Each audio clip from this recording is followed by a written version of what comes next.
हम सबके मन में इच्छा होती है कि हम इस भवसागर से पार हो जाएं। हम इस संसार में पुनः हम इस संसार में ना आए, पुनः इस संसार में हमारा आगमन ना हो, क्योंकि इस 84 लाख योनियों में भटकना कोई सरल बात नहीं है। इस 84 लाख योनियों में हमारी जो जो दशा होती है वो तो हमारे सूक्ष्म शरीर से पूछिए। हमें लगता है कि हमारे मरने के बाद हमारा पाप और पुण्य कौन भोगता होगा। हमें नहीं पता। हमारे मरने के बाद, क्योंकि ये शरीर तो यहीं पर छूट जाता है, फिर वहां कौन जाता है भाई। ये शरीर तो यहीं छूट गया, फिर वहां को जा करके इस जो हमने जो इस 84 लाख योनियों से पार होकर के एक बार हमने मनुष्य की योनि पाई, हमने उसको भी बेकार कर दिया। उसके बाद उसका पाप उसका पुण्य कौन भोगेगा, किसी को नहीं पता। देखिए, हमने जो पाप किए हैं, जो पुण्य किए हैं, ये 2 शरीर होते हैं। शरीर कितने प्रकार के होते हैं? 2 प्रकार के। देखो, पहले तो कथा बाद में, अभी पहले एक छोटा सा निवेदन, छोटा सा, यदि सही लगे तो जरूर करना उसको। अभी आपके फोन में किसी का फोन आ जाए, ठीक है ना, अरे कम से कम मुंडी तो हिला दीजिए, कम से कम।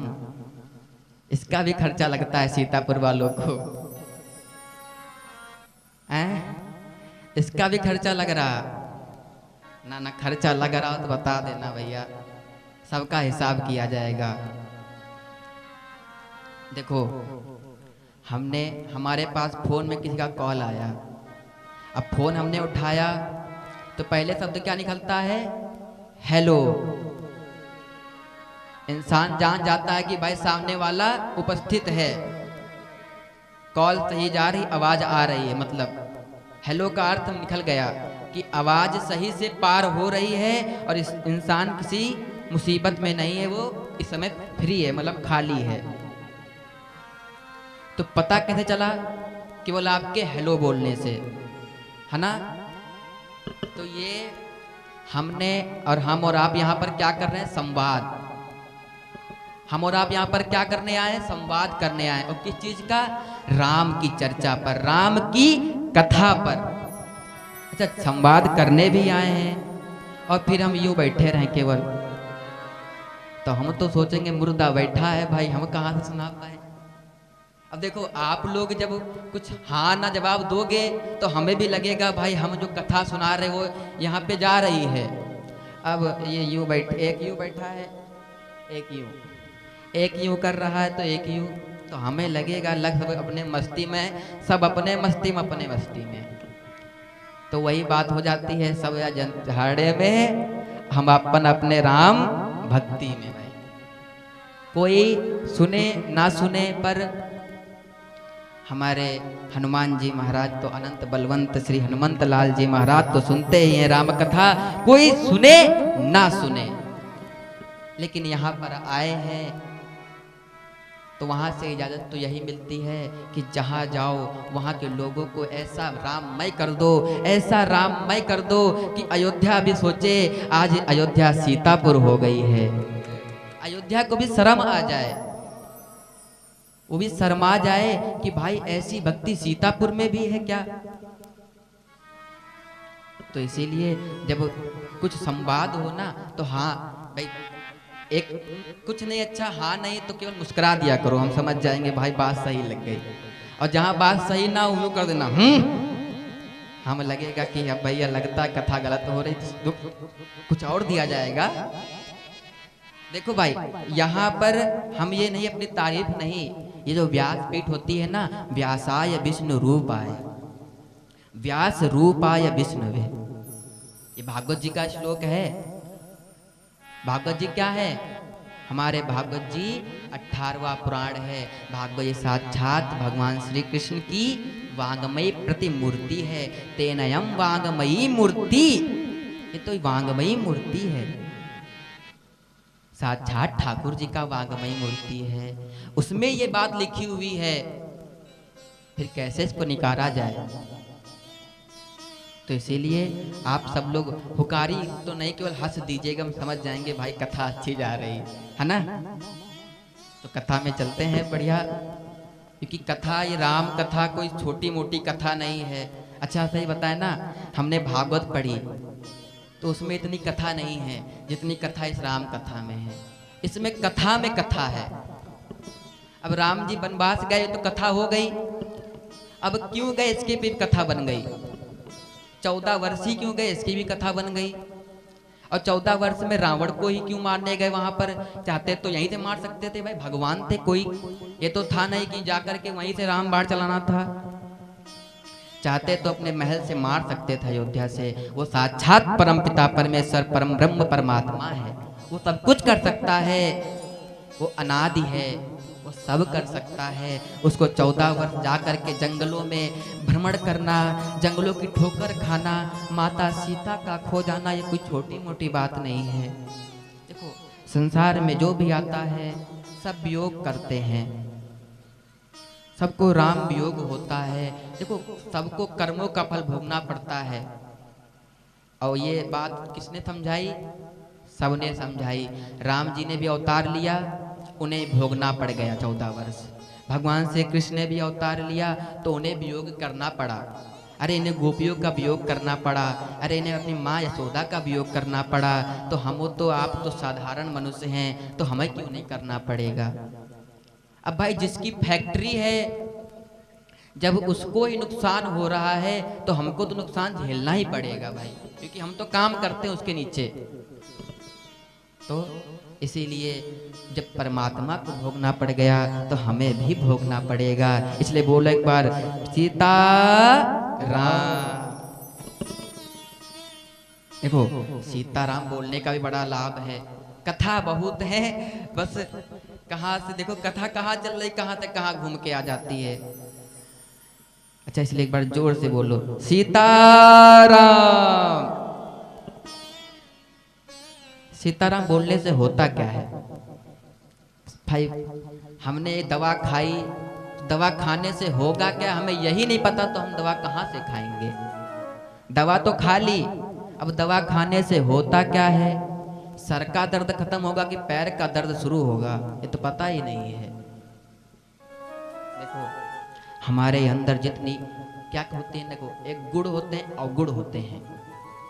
तो जो हमारे अंदर अवगुण भी भरे होते हैं, गुण भी भरे होते हैं, दोनों है भाई, अपने अंदर दोनों चीजें होती हैं।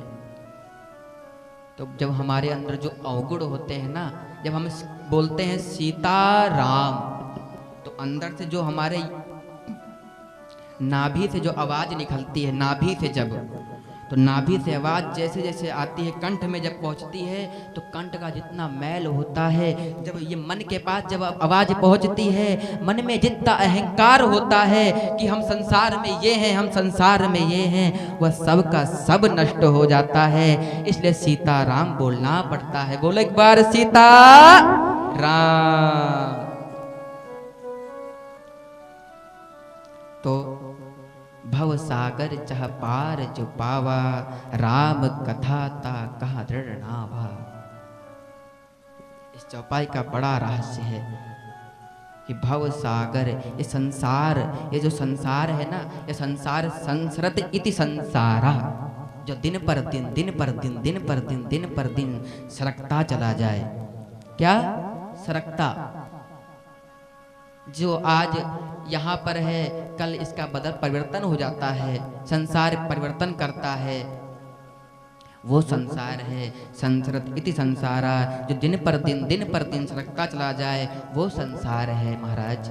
और हमने क्या सोचा, यही हमारी हकीकत है, हमने इसी को हकीकत मान बैठे, लेकिन ये हकीकत नहीं, ये तो मोह माया है, ये संसार पूरा मोह जाल है।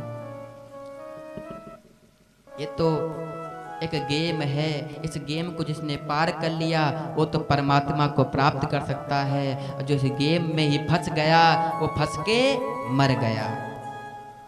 न जाने कितने लोग रोज आते हैं और रोज जाते हैं, उनके जीवन का कोई लाभ नहीं।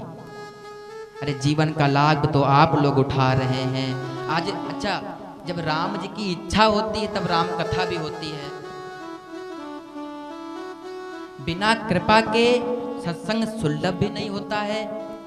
आज कितने यहाँ सीता बजेरे में कितने घर में लोग बैठे होंगे तखत में बढ़िया बैठकर, अब तो लाइट भी आ रही है, बढ़िया कूलर की हवा भी चल रही होगी, शायद अगर किसी के वहाँ बर्थडे होगा तो भाई चाय भी चल रही होगी। अब आप सोचो, लोग खा पी के जिंदगी बेटा तुम इसी तरह गुजार दोगे और मिलने वाला कुछ नहीं है। खाली हाथ आया बंदे खाली हाथ ही जाएगा, और क्या लेकर के आया और क्या लेकर के जाएगा। नहीं महाराज, हम तो अपना घर लेकर जाएंगे साथ में, है ना। कौन कौन घर साथ में लेके जाएगा? अच्छा, ले जाने वाला हो तो सब ले जाएं। एक मतलब कहते हैं ना, सुई भर भी जगह छोड़ूंगा नहीं मैं बेटा। भगवान ने कहा दुर्योधन से, मुझको केवल 5 गांव दे दो। दुर्योधन ने अहंकार में कहा नहीं दूंगा। भगवान ने फिर कहा, अरे दुर्योधन, मामला शांति से निपटा दिया जाए तो इसमें क्या तुम्हारा दोष क्या मेरा दोष। अरे अगर हम लोग ने युद्ध किया तो काफी प्रजा मारी जाएगी। नहीं, मैं जमीन नहीं दूंगा। अच्छा, क्या दुर्योधन जमीन लेकर गया साथ में? क्या दुर्योधन अपने साथ, अच्छा दुर्योधन कहाँ का राजा था, कहाँ का था? कितने सोच रहे होंगे हमें पता था, यहाँ पे था लेकिन भूल गए। तो भूलेंगे ही, जब परमात्मा की माया घेरती है तो बड़े बड़े सब कुछ भूल जाते हैं। तो हम तो मूर्ख हैं। हस्तिनापुर का, वाह, हस्तिनापुर का राजा था। तो महाराज, भव सागर चाह पार जो पावा, जो इस संसार से पार जाना चाहता है, जो संसार से पार जाना चाहता है, जो संसार से परे होना चाहता है, और परे होने का, देखो आजकल धन भी सबके पास है। लोग कहते हैं हम गरीब हैं, लेकिन घर की जाके अंदर के खोलो, देखो क्या क्या निकलता है माल पानी। देखो, हमको लगता है गरीब कोई नहीं होता है। क्या आपको भगवान ने 2 हाथ पैर नहीं दिए? क्या भगवान ने हमको 2 हाथ नहीं दिए? क्या भगवान ने हमको 2 पैर नहीं दिए? क्या भगवान ने हमको बुद्धि नहीं दी? सबको सब कुछ मिलता है, बस ये है कुछ कमाते भी हैं और कुछ परमात्मा में लगाते भी हैं।